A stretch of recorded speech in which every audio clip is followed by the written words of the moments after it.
We all decided you're not invited to the wedding, my mom said with a smirk. Good to know, I replied. I moved the $8,600 honeymoon fund back to my account and canceled the flights I booked in her name. By morning, I had 28 missed calls and one message that changed everything. Trip canceled. Can you imagine your own mother, the woman who raised you, looking you in the eye and telling you that you're not welcome at your own sister's wedding? Not as maid of honor, not as a bridesmaid, not even as a guest. That's exactly what happened to me, Lisa, at 32 years old, in a moment that shattered my world and forced me to redefine what family truly means. Growing up, my sister Rebecca and I were inseparable. I was always the responsible older sister, her protector and guide. From teaching her to tie her shoes to helping her through high school drama, I was her constant. But our mother, Deborah, never hid her favoritism. Rebecca, with her artistic talents and bubbly personality, was the golden child. I was the practical one, always told to lighten up. My father, Thomas, mostly stayed out of it, choosing peace over confrontation, even when mom's behavior crossed a line. As the eldest, I became the family's default problem solver. Roof leaked? I fixed it. Bills piled up? I quietly covered the shortfalls from my savings. This pattern continued into adulthood. I even helped Rebecca financially through her art history degree when our parents' contributions fell short. It was ironic, really. I managed multi-million-dollar portfolios for clients in Boston, yet I was still expected to manage my family's finances. But honestly, helping Rebecca achieve her dreams brought me genuine joy. 3 years ago, Rebecca met James Wilson at an art gallery. I knew instantly they were perfect. James came from a wealthy family, but was grounded, valuing Rebecca's artistic perspective. Their engagement 2 years later surprised no one, and I was the first person Rebecca called, screaming with excitement. Lisa, he proposed. You're going to be my maid of honor, right? I can't do this without you. Her happiness bubbled through the phone. Of course I will, I promised, already mentally planning everything. The initial planning was exactly what I'd imagined. Rebecca and I spent weekends browsing venues, discussing color schemes, and creating Pinterest boards. My apartment filled with bridal magazines. But then, the first sign of trouble. At a family dinner to discuss budgets, Mom arrived with a leather-bound wedding planner I'd never seen. I've already put deposits down on the Clayton Hotel, she announced before anyone had even touched their salad. They only had one date available, so I snatched it up. Rebecca looked surprised but pleased. Mom, that's so generous, but Lisa and I were still comparing venues. Mom patted Rebecca's hand, shooting me a triumphant glance. Darling, the Clayton books up a year in advance. We're lucky they had a cancellation. Besides, I've always imagined your wedding there. That was the first of many decisions made without consultation. Within weeks, Mom had essentially taken over, transforming from occasional participant to wedding dictator. Vendors I'd researched were dismissed for her friends' recommendations. The color scheme Rebecca and I had settled on was suddenly too drab. It's fine, Rebecca assured me when I expressed concern. Mom's really enjoying this, and it makes planning easier, plus she and Dad are contributing a lot financially. I bit my tongue and stepped back, still helping where I could, but increasingly feeling like an outsider. That feeling intensified when my cousin Megan started appearing in planning photos on social media. Megan had always wanted to be part of our inner circle, and now she was suddenly accompanying Rebecca and Mom to vendor meetings I hadn't been invited to. In one Instagram photo, she was holding color swatches against bridesmaid dress options, a task I thought would be mine as maid of honor. Rebecca seems closer to Megan these days, I casually mentioned to my boyfriend, Tyler, scrolling through yet another photo of them at a cake tasting. Maybe it's just because Megan has more free time, Tyler suggested, always the voice of reason. You've been slammed at work this quarter. I nodded, pushing down the nagging worry that something more significant was happening. Rebecca and I had been each other's constants for 30 years. A few weeks of wedding planning couldn't change that, could it? But as spring progressed, the invitations to planning events stopped coming altogether. When I called Rebecca, her responses became vague and rushed. The detailed discussions about centerpieces and music were replaced with quick texts, Mom's handling it, or already figured it out. Meanwhile, I was still financially contributing, paying the deposit for the photographer Rebecca loved, ordering custom welcome baskets, and secretly arranging what I hoped would be the perfect wedding gift, a luxury honeymoon to Bali, complete with first-class flights and a private villa. I told myself everything would return to normal after the wedding. This was just a stressful time. I didn't realize then how wrong I was, or how quickly the situation would deteriorate beyond what I ever thought possible. The day I discovered I wasn't invited to Rebecca's wedding dress shopping was like a punch to the chest. I found out through an innocent question from my coworker, Natalie, who happened to be friends with the boutique owner. How was Rebecca's appointment yesterday? Sandra mentioned your sister found the one right away. I froze, coffee cup halfway to my lips. What appointment? Natalie's expression shifted from excited to uncomfortable. Oh, at Elegant Moments. Sandra said your mom, sister, and cousin had champagne and spent hours there. I just assumed you were there too. I mumbled something about a last-minute work emergency and escaped to the bathroom, staring at my reflection, trying to make sense of being excluded from such an important moment. Rebecca and I had talked about wedding dress shopping since we were teenagers, pretending pillowcases were veils. I called Rebecca that evening, my voice carefully controlled. How was dress shopping? A pause. Oh, it just happened really fast. Mom had an appointment, and it wasn't supposed to be the actual shopping day, just a preliminary look with Megan. She was free, and we needed a third opinion. I could have made myself free, I said quietly. You could have asked. Lisa, don't make this a big deal. There will be plenty of other wedding stuff you can be part of. But the other wedding stuff never materialized. The bridal shower was organized without my input, though I was asked to contribute financially. The bachelorette party planning was taken over by Megan, who chose a destination I knew Rebecca wouldn't truly enjoy. When I offered suggestions based on 30 years of knowing my sister, they were dismissed as not what Rebecca wants anymore. Still, I continued to support from the shadows. I finalized the honeymoon arrangements, spending $8,600 on first-class flights, luxury accommodations, and special experiences. I imagined Rebecca's face when I presented her with the surprise at the rehearsal dinner, picturing the hug and the return of our sisterly bond. Meanwhile, the distance between us grew. Rebecca began declining our traditional Sunday brunches. When we did speak, our conversations felt scripted and shallow. Is everything okay between us? I finally asked directly after weeks of increasingly sporadic communication.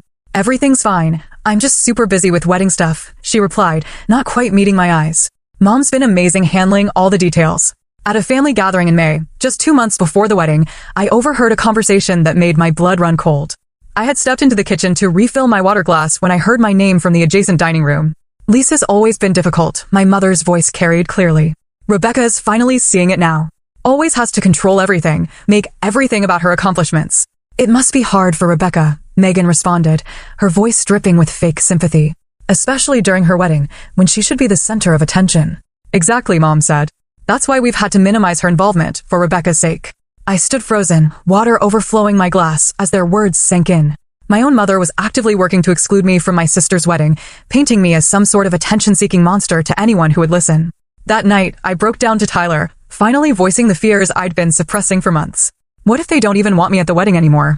What if all this distancing is leading to something worse? Tyler pulled me close, his steady presence a contrast to my shaking hands.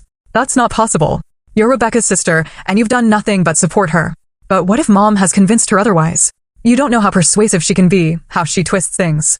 Then you need to talk to Rebecca directly, Tyler said firmly. No more guessing, no more hoping it will get better on its own. You need to have a real conversation about what's happening. He was right. The situation had deteriorated too far for passive acceptance. I texted Rebecca the next morning, need to talk about the wedding and our relationship. Can we meet tomorrow? Her response came hours later, really busy with wedding stuff. Come to Mom and Dad's on Thursday at 7 o'clock. We can talk then. Those 5 days were among the longest of my life. I rehearsed what I would say, how I would calmly express my hurt without accusation. I reminded myself that Rebecca might be caught in the middle, pressured by our mother's strong personality. I arrived at our parents' house Thursday evening with a heart full of hope for reconciliation and clarity. I had no idea I was walking into an ambush that would shatter my relationship with my family and force me to redefine what loyalty and self-respect truly meant. The evening air felt unusually still as I parked outside my parents' colonial-style home. The familiar driveway where Rebecca and I had played hopscotch as kids now felt like foreign territory. I checked my reflection, straightened my blouse, and took a deep breath. Mom answered before I could even ring the bell, her expression unreadable. We're in the living room, she said curtly, turning without waiting for my response. The scene inside felt staged. Dad sat in his usual armchair, looking uncomfortable and slightly gray. Rebecca perched on the edge of the sofa, eyes down, fingers twisting in her lap. Mom positioned herself standing behind Rebecca, one hand on the sofa back in what looked like a protective stance. And there, in what had always been my spot during family discussions, sat Megan, looking simultaneously smug and concerned. What's going on? I asked, remaining standing when no one offered me a seat. Rebecca, I thought we were going to talk about the wedding. That's why we're all here, Mom interjected before Rebecca could speak. There's something you need to understand about the wedding. A strange stillness settled over me, a calm before a storm I could feel approaching. We've been discussing things, Mom continued, her voice taking on the patronizing tone she'd perfected over decades, as a family, and we all agreed that your involvement in the wedding has become problematic. Problematic, I echoed, looking directly at Rebecca, who still wouldn't meet my gaze. Your controlling behavior, your need to make everything about yourself, Mom said, ticking off points on her fingers like items on a grocery list. The way you've tried to overshadow Rebecca's special time with your opinions and your financial contributions. I felt as though I'd stepped into an alternate reality. Rebecca? I prompted, desperate for my sister to speak for herself. She finally looked up, her expression a mixture of guilt and rehearsed resolve. It's just been really stressful, Lisa. Every time you get involved, there's tension. Mom thinks. Mom thinks. I repeated softly. What do you think, Rebecca? Before she could answer, Mom stepped forward, placing herself partially between us. What Rebecca thinks is that her wedding should be a happy occasion, and frankly, your presence would make that impossible. The room seemed to tilt slightly as her words registered. My presence? At the planning? You mean? Mom's lips curved into what can only be described as a smirk, satisfaction gleaming in her eyes at finally delivering the blow she'd been orchestrating for months. We all agreed, she said, enunciating each word like she was savoring a fine wine. You're not welcome at the wedding. Not as maid of honor, not as a bridesmaid, not as a guest. It's better for everyone this way. The silence that followed was absolute. I could hear the antique clock on the mantel ticking, marking seconds in a moment that felt endless. Dad shifted in his chair but said nothing. Megan had the decency to look at the floor.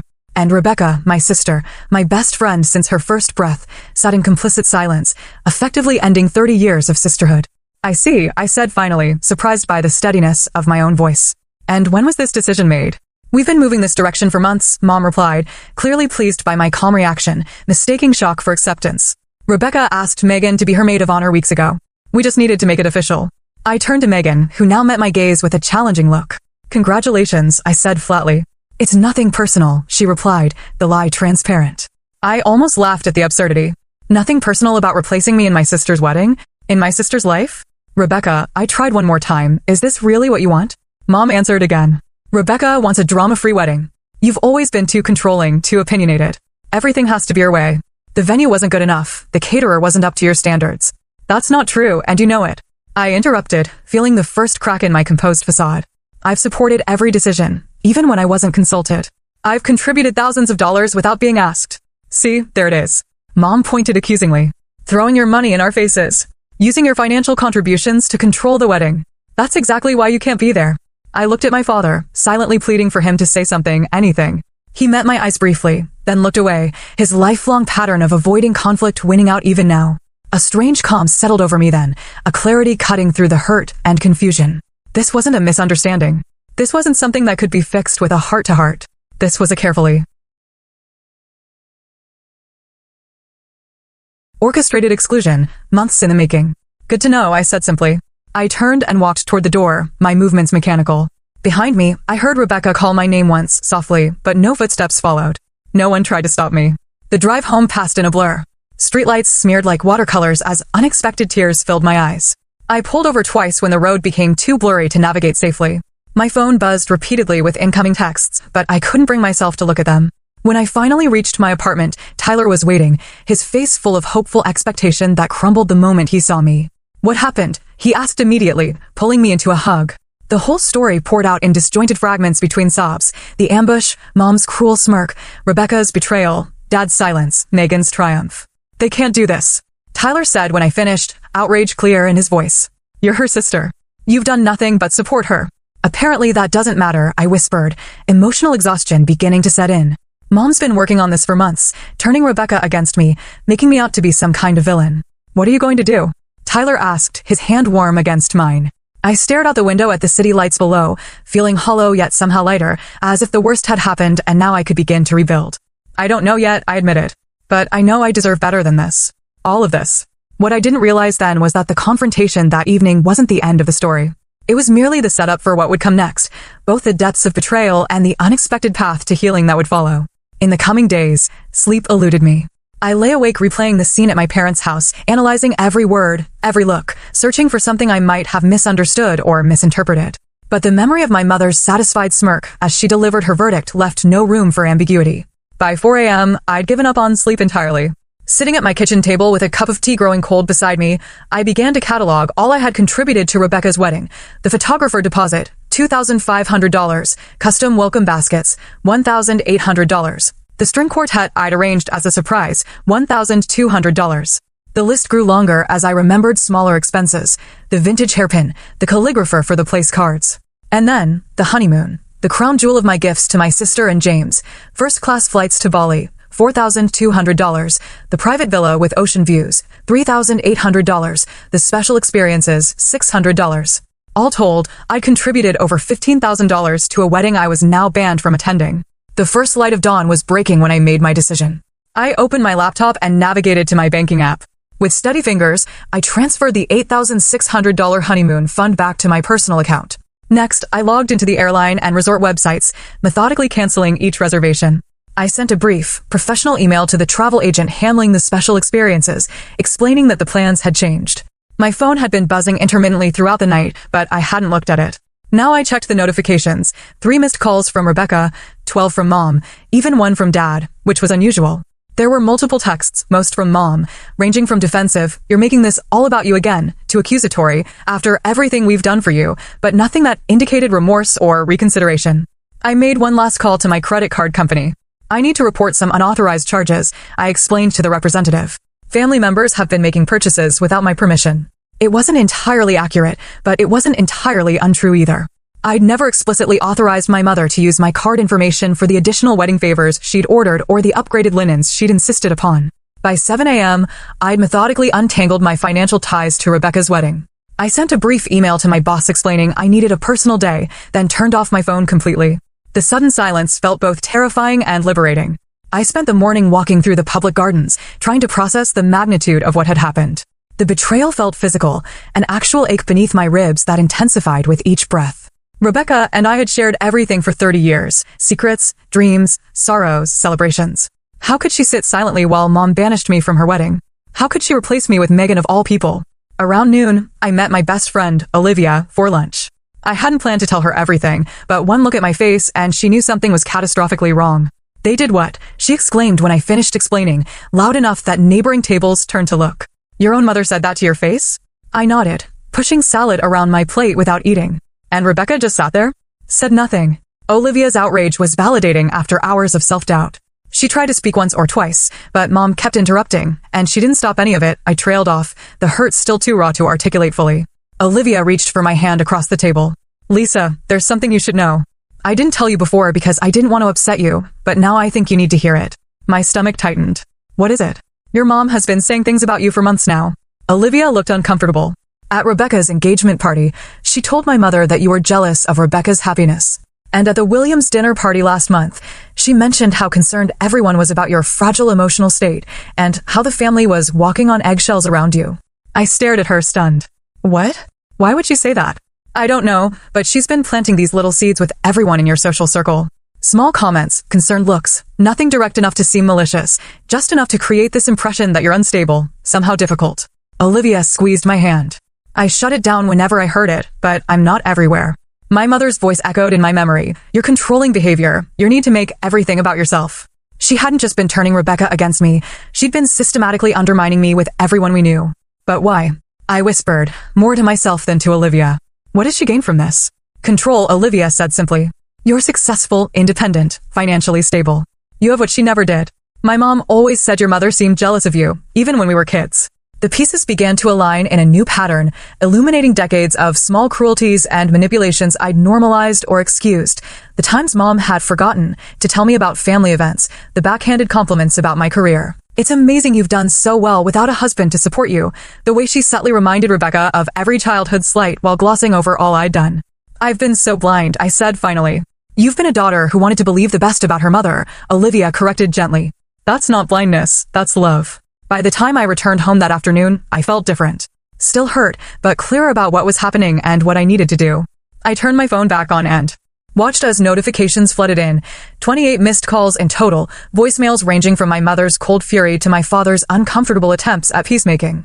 And then, one message from Rebecca, sent at 3:42 a.m., that changed everything. "I'm so sorry, Lisa. Mom's been lying to me about you for months. James and I just found out what she did with the honeymoon reservations. Please call me. Please. I need my sister back." I stared at Rebecca's message for a long time, my thumb hovering over the call button.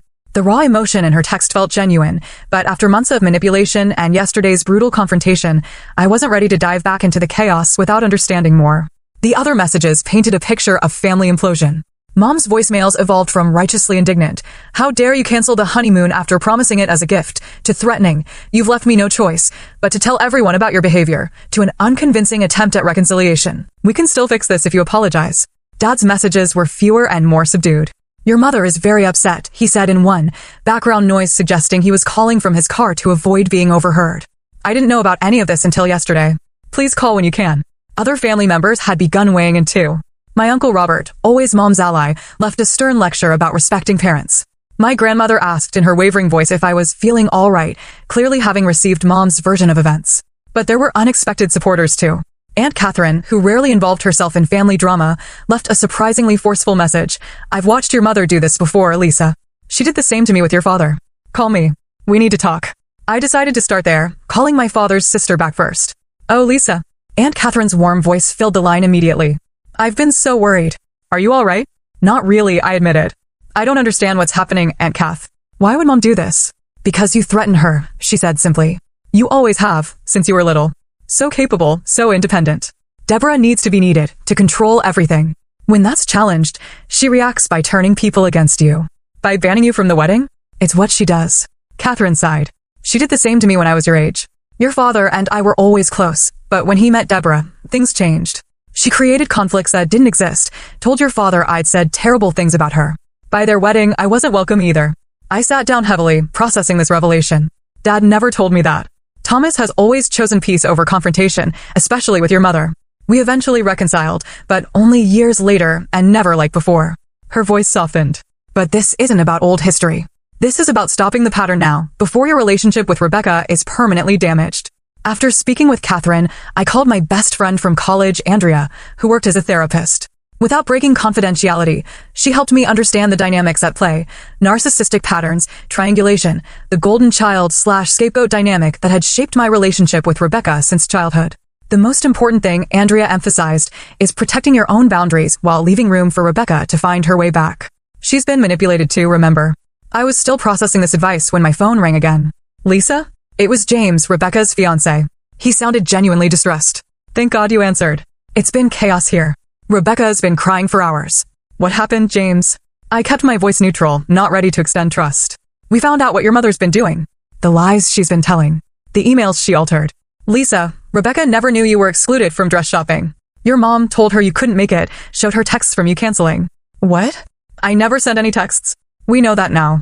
Your mother apparently created fake conversations to show Rebecca, making it look like you were too busy or didn't care about wedding activities." His voice hardened. When we confronted her, she admitted to changing the names in the contact list on Rebecca's phone too, rerouting some of your texts to her own phone. The level of deliberate manipulation was staggering. But yesterday at the house, Rebecca thought that meeting was to reconcile things. Your mother told her you'd been saying horrible things about the wedding, that you needed to hear how hurt everyone was. She never expected what actually happened. My head was spinning. Why is she telling me this through you? Because she's terrified you'll never speak to her again.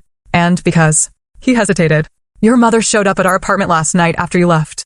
She was not well, screaming about ungrateful children, demanding we choose sides. It got bad enough that neighbors called building security. The situation was spiraling faster than I could process. "I need to think, James. This is all too much." "I understand. Just don't shut the door completely, okay? Rebecca loves you. She's been manipulated too.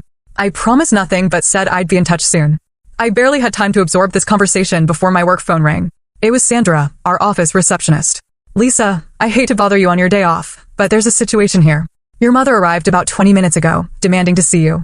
When I explained you weren't in, she's causing quite a scene in the lobby. My professional and personal worlds were colliding in the worst possible way." "What is she doing exactly?" "Making accusations, telling anyone who'll listen that you've stolen money from her, that you're experiencing some kind of breakdown." Sandra lowered her voice. "Mr. Daniels is trying to handle it, but she's becoming increasingly erratic." "I'll be right there," I said, grabbing my keys. The 15-minute drive to my office felt like entering a battle zone. Mom had never visited my workplace before, had shown minimal interest in my career beyond how it benefited the family financially. Now she was there, deliberately targeting the professional reputation I'd spent years building. I arrived to find security escorting my mother from the building, her voice carrying across the lobby. "You don't know what she's capable of. She's always been troubled." The embarrassment was acute, burning across my face as colleagues watched the scene unfold. Mr. Daniels, my direct supervisor, approached with concern. "Lisa, take whatever time you need to handle this personal matter," he said quietly. "Your work speaks for itself. No one here is paying attention to unfounded accusations." His support should have been comforting, but the public spectacle left me feeling exposed and violated. This wasn't just about a wedding anymore. Mom was actively trying to destroy the foundations of my life, my reputation, my relationships, my career. As security guided my mother to the parking lot, her eyes locked with mine across the lobby. Instead of the remorse or shame one might expect, I saw only cold fury and something worse, satisfaction at having disrupted my carefully ordered world. In that moment, something shifted within me. The hurt child seeking maternal approval disappeared, replaced by a clear-eyed adult who could finally see the pattern of manipulation for what it was. This wasn't love. This wasn't family. This was abuse, and it had gone on long enough. I returned to my apartment and made a decision. It was time to address this situation once and for all, not with emotional reactions, but with calm, irrefutable truth. I would meet with Rebecca and anyone else involved to lay out exactly what had happened and establish boundaries that would protect my well-being going forward. Whether those boundaries included attending the wedding or even maintaining contact with my mother remained to be seen, but for the first time, I understood that I deserved better treatment than I'd received, and I was prepared to demand it. 2 days later, I sat at a corner table in a neutral location, a quiet cafe halfway between my apartment and Rebecca's. I'd arrived early to settle my nerves, arranging printed evidence in a folder beside me, screenshots of original texts that contradicted Mom's fabricated ones, email confirmations of wedding arrangements I'd made, bank statements showing my financial contributions. Rebecca arrived alone, looking smaller somehow, her usual confidence diminished, dark circles beneath her eyes matching my own. "Thank you for coming," she said softly, sliding into the chair opposite me. "James isn't joining us?" I asked, having expected him after our phone conversation. "He's parking the car. I wanted a few minutes with just you first." Her hands trembled slightly as she arranged her purse beside her. "Lisa, I don't even know where to begin." I waited, giving her space to find her words.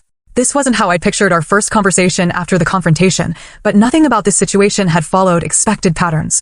"I believed her," Rebecca finally said, voice breaking. "All these months, Mom has been showing me texts from you, canceling plans, telling me you thought my wedding choices were tacky, that you were too busy with your important career to be bothered with wedding details." Tears spilled onto her cheeks. I believed her because it was easier than thinking my mother would lie so completely, so deliberately. "She showed you fake texts?" I asked, still struggling to comprehend the extent of the deception. Rebecca nodded, pulling out her phone. "James figured it out. Look at this." She showed me her messaging app, scrolling to conversations with me. Except they weren't my words at all. Messages dismissing wedding plans, complaining about costs, making snide remarks about her choices, all attributed to my number, but written in a voice nothing like mine. Mom had access to my phone. She created a contact with her number, but your name. When I thought I was texting you, I was actually texting her. Then she'd respond, pretending to be you. Rebecca wiped her eyes. "And she deleted real messages from you. I never received half the things you sent me." The methodical nature of the deception was staggering. "But what about when we saw each other in person? Surely you could tell something was off. We barely saw each other these past few months. Mom always had an excuse for why you couldn't make it to wedding events. And when we did meet, she was always there, controlling the conversation, interpreting everything you said in the worst possible light afterward." Rebecca looked up as James approached the table.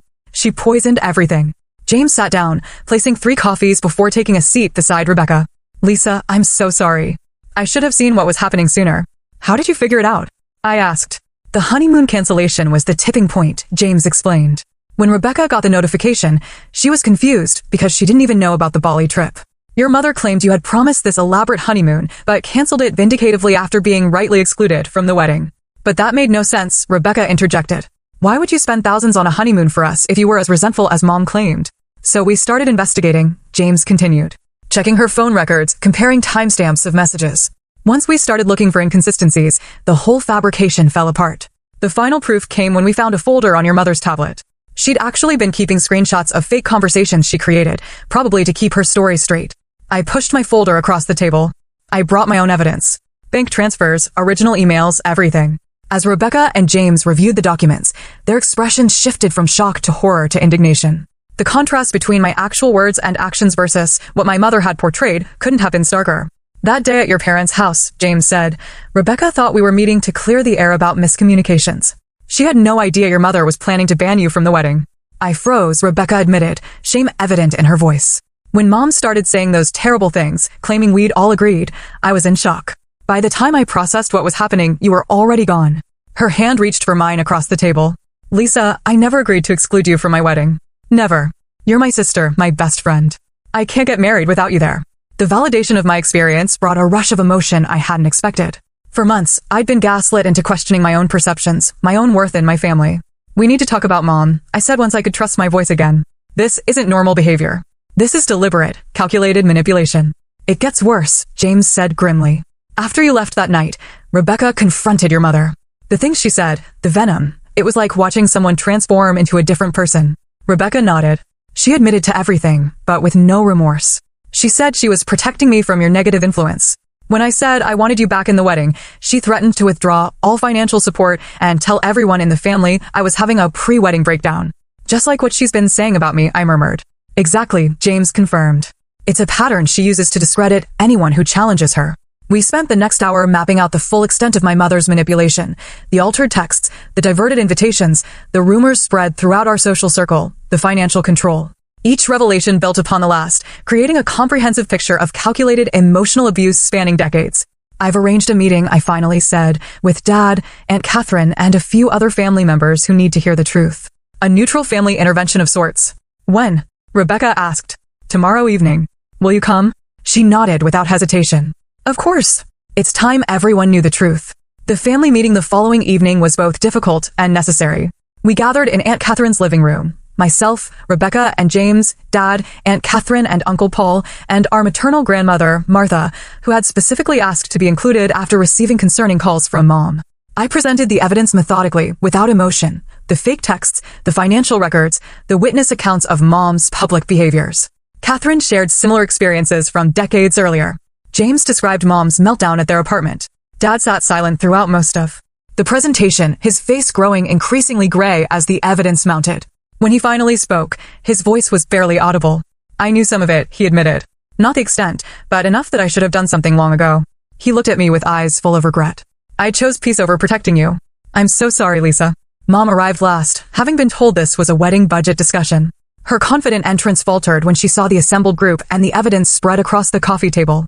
What is this? She demanded, eyes darting between faces. A chance for truth, I said simply. What followed was both predictable and painful. Initial denial, accusations of conspiracy against her, attempts to win allies through familiar manipulation tactics. When those failed, rage cold and cutting, then hot and uncontrolled. And finally, when cornered by irrefutable evidence, tears and claims of misunderstanding, of only wanting what was best for the family. I will not be treated this way, she declared when everyone remained unmoved by her performance. After everything I've done for this family, for Rebecca's wedding. About the wedding, Rebecca interrupted, standing to face our mother directly. Lisa will be my maid of honor, as I always wanted. If you can't accept that and behave respectfully toward her, then you will have a severely limited role in both the wedding and our lives going forward. Mom's face contorted with shock. You would choose her over your own mother? I'm choosing truth over manipulation, Rebecca replied steadily. I'm choosing health over toxicity. Your father will never allow this. Mom turned to Dad, expectation clear in her expression. For perhaps the first time in their marriage, Dad didn't yield to keep the peace. Deborah, enough. Look at what you've done. Look at the evidence. This stops now. The intervention didn't end with a neat resolution. Mom left in a fury, promising consequences for our betrayal. But something fundamental had shifted. The pattern of manipulation had been exposed, named, and rejected by those it was designed to control. As difficult family members and wedding dynamics go, we were far from the finish line, but for the first time, I felt we were all walking in the same direction, toward truth and healthier relationships, regardless of what that might mean for the wedding now just weeks away. The week before Rebecca's wedding arrived with a tentative new normal establishing itself within our fractured family. After the intervention, Mom had cycled through various tactics, icy silence, tearful pleas for understanding, rage-filled accusations, and finally, a grudging outward acceptance of the new boundaries we'd established. Dad had surprised us all by standing firm in his support of Rebecca's decision to reinstate me as maid of honor. After decades of choosing peace over confrontation, he seemed to have found a reserve of strength none of us knew he possessed. I should have protected you both long ago, he told me during a private conversation on my apartment balcony, city lights twinkling below us. I convinced myself that saying nothing was the same as keeping the peace. I was wrong. Why now, Dad? I asked gently. What changed? He stared into his coffee cup for a long moment. Seeing it all laid out like that, the deliberate nature of it. I couldn't hide from it anymore. And honestly, Lisa, I'm tired. Tired of walking on eggshells, tired of pretending everything is fine when it isn't. His vulnerability was both shocking and healing. This new version of my father, willing to acknowledge hard truths, to apologize, to change, gave me hope that genuine transformation might be possible. Rebecca and I had been rebuilding our relationship day by day, our bond bruised but not broken. We'd spent long hours talking through the manipulations that had driven us apart, grieving the months of sisterhood we'd lost. I keep thinking about what would have happened if James hadn't discovered those fake texts, she said during one of our reconciliation brunches, restored to their rightful place in our weekly routines. Let's not think about that, I suggested, squeezing her hand across the table. We're here now. As for Mom, the family had presented her with clear conditions. She could participate in the wedding, but her role would be significantly restricted. No more unilateral decisions, no private conversations with vendors, no attempts to isolate or manipulate any family members. And if I refused these conditions, she'd asked, the word dripping with disdain. Then you'll attend as a guest only, with no input on any elements of the ceremony or reception, Rebecca had stated firmly. To everyone's surprise, Mom had eventually agreed, though her compliance seemed more strategic than genuine. The flashes of resentment in her eyes, quickly masked by artificial pleasantness, told the true story. My own journey through this ordeal had been transformative in unexpected ways. The initial devastation had given way to clarity about family dynamics I'd normalized for too long. Working with a therapist specializing in family trauma, I'd begun to recognize patterns of enabling and people-pleasing in my own behavior that had made me vulnerable to manipulation. Your worth isn't measured by what you provide to others, Dr. Marshall reminded me during a particularly difficult session. Not financially, not emotionally, not practically. These words became a mantra as wedding preparations entered their final phase. I reinstated my role as maid of honor with a newfound sense of boundaries. Yes, I would help coordinate the bridesmaids and assist Rebecca with last-minute details. No, I would not deplete my savings or sacrifice my well-being to manage everyone else's emotions. I'd also rebooked a modified version of the honeymoon package for Rebecca and James, still generous, but scaled to reflect my new understanding of healthy giving. This is a gift freely given, with no strings attached, I told them when presenting the revised itinerary, not a payment for inclusion or affection. The wedding day itself arrived, sunny and clear, a beautiful contrast to the emotional storms of previous months. The ceremony was scheduled for 4 p.m. at the Clayton Hotel, leaving the morning and early afternoon for preparations. Mom maintained her promised behavior, though the effort visibly strained her. Her interactions with me were minimal, but outwardly polite, her attention focused on playing the role of mother of the bride perfectly for the gathering guests. As I helped Rebecca into her wedding dress, the one I hadn't been present to see her choose, I felt a momentary pang of loss for the uncomplicated joy this day should have held. Rebecca caught my expression in the mirror. I wish we could erase the last few months, she said softly. I don't. I surprised myself by responding. As painful as it was, it brought truth into the open. We can build something healthier now. She turned to face me, radiant in ivory lace. When did my big sister get so wise? Probably around the time my little sister got so brave, I replied, carefully adjusting her veil. The ceremony proceeded beautifully. I stood proudly beside Rebecca, holding her bouquet as she and James exchanged vows, full of authentic emotion. Mom sat in the front row beside Dad, her composure perfect, her eyes occasionally meeting mine with unreadable emotion. It was during the reception that the most unexpected moment of healing occurred. As guests mingled during cocktail hour, I found myself momentarily alone near the gift table, adjusting some displaced cards. The calligraphy is beautiful, Mom's voice came from behind me. That was your doing, wasn't it? I turned, braced for criticism disguised as a compliment, but her expression held something I rarely saw directed at me, genuine appreciation. Yes, I answered simply. Rebecca mentioned loving hand lettering, so? Mom nodded, an uncomfortable silence stretching between us. Finally, she spoke again, her voice lower, less certain. You've always noticed those details about people. What they love, what matters to them.